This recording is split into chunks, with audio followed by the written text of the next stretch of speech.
Bonjour, Augustin Denot, crémier fromager à Boulogne-Billancourt. Alors, crémier fromager, donc mon parcours est un peu particulier puisque j'ai fait du droit pendant plusieurs années. J'ai travaillé à la maison d'arrêt de Fresnes, dans une association d'accès au droit, et j'ai décidé de me reconvertir dans le fromage. Donc, je fais partie de cette grande communauté, ou du moins cette communauté grandissante des reconvertis. Et là, vous êtes donc dans notre boutique avec Benoît, qu'on a créé il y a donc 3 ans à Boulogne, la fromagerie Escudier. Et depuis quelques mois, quelques années déjà, je porte le projet de proposer un livre qui s'appelle donc Fromage Sauvage.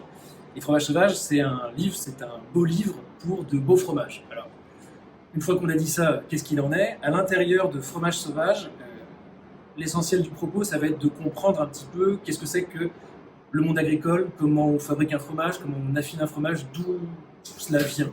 Et on va rencontrer les paysans avec qui nous, on travaille à la fromagerie depuis déjà des années. Donc le thème, la philosophie du livre, c'est véritablement de proposer un nouvel imaginaire, de dépoussiérer un petit peu voilà, les images d'Épinal qu'on peut avoir de la paysannerie et de voir ces paysans, ces paysannes qui travaillent au quotidien avec des animaux, qui sont en lien direct avec la nature et qui surtout font un métier absolument passionnant. Donc, grâce aux photos absolument extraordinaires d'Erwan Balança, on rentre un petit peu dans cette intimité, dans l'intérieur de ces fermes. On rentre dans les caves d'affinage, on sent ces ambiances un petit peu humides, un petit peu sombres. On a également tout l'aspect nature avec les montagnes, les terroirs qu'on peut observer.